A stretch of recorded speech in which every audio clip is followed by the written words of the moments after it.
Now, ladies and gentlemen, boys and girls, what if you could accomplish in the world today if you weren't afraid? If you weren't afraid of what people thought of you, said about you, whispered about you, what could you accomplish?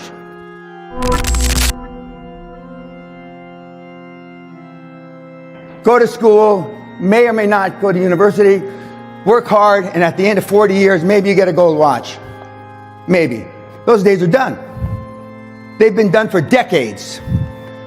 Who's teaching anything different now? Nobody. Nobody.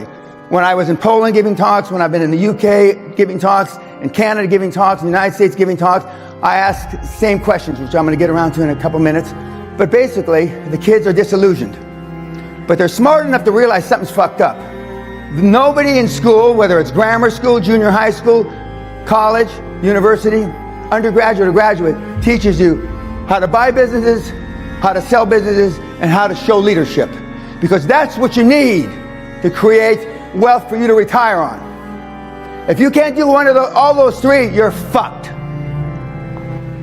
And I know for a fact, none of you went to university where they teach those three. Why? Because there are no universities that teach those three. What the fuck? What you're not taught in school is really the ability to succeed depends on the power of the human spirit. If you don't have the power of the human spirit, if you really don't believe in yourself, and we already talked about it, you don't have self-esteem, you don't have self-confidence, you don't feel self-worth. We're going to explain exactly why you don't have those things. But I'll give you a hint. Mommy and daddy fucked you up big time. When I was in grade school, I didn't have any dreams. The only goal my father had for me was to keep me alive, not dead till I reached the age of reason. When I was in the grammar school, I tried to kill my teacher, amongst other things. I got expelled, not from the school, but from the district. They wouldn't allow me to go to school in the district. And I've been arrested and in jail 5-6 times. But then I went into the military, and that straightened me out and made a man of me. So what did you do after school? Got in trouble. I did awful things. Got in fights, beat up people, hurt people. I was very good at that. Yeah. In that sense, I was a high performer. I could really kick the shit out of people pretty well. What can you do to build self-confidence and self-esteem? You are who you hang around with. Show me your friends and I'll show you your future. Show me your friends and I'll show you your future. The first self-esteem is built the first 7 or 8 years of life. Who are you around the first 7 or 8 years of life? Mom, maybe dad, older brother, uncle, a grandmother, right? What the hell do they know about building self-esteem? They don't know anything. And now, show me your friends and I'll show you your future. Who do you go hang with? Who do you chill with?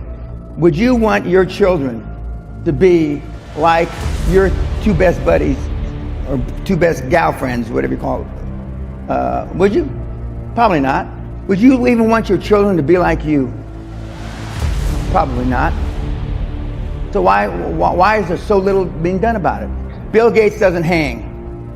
Steve Jobs, who I knew, didn't chill. Warren Buffett doesn't hang. Elon Musk doesn't hang. And I go down the list of people that don't hang. You only have one time to make a first impression. The first impression is how you look. Second impression is when you open your mouth. Most of you, with the greatest respect, can't speak properly. You stutter, you mumble, you sweat. You find somebody that is, and my whole basis is mentorship. Find somebody that is where you want to be 20 or 30 years from now, and go to him or her now. If you wanted to be a world-class athlete, where would you go? A world-class coach, right?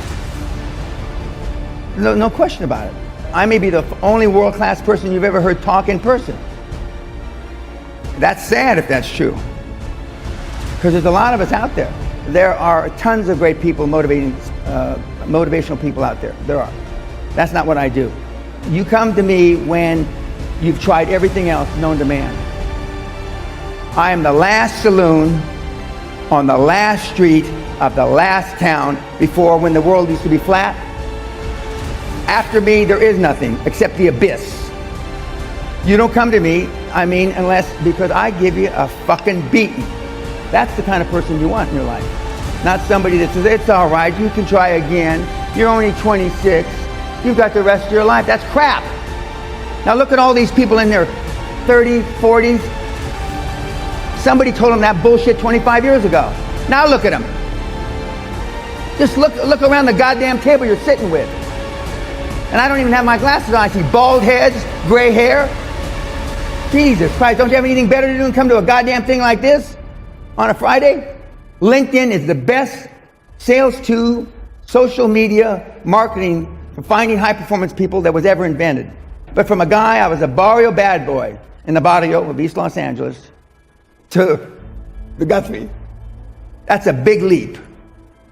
That's a big.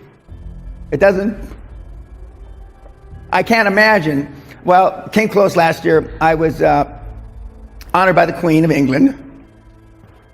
I am now, as they call, a member of St. John. A member of St. John, which is just, thank you.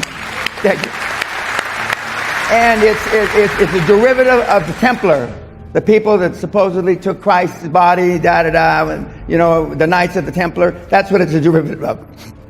But for a kid in East LA who almost killed his teacher. Now, was I thinking about killing the teacher? No. I was up on the second floor with an aquarium, and I looked down at the teacher, and the teacher had pissed me off. And back in those days, I wasn't the kind of guy you'd want to piss off. So I dropped the aquarium. It weighed 45 pounds. By the grace of God, Allah, Buddha, he moved. And it didn't hit him in the head, it hit him in the shoulder and crushed his shoulder, right clavicle.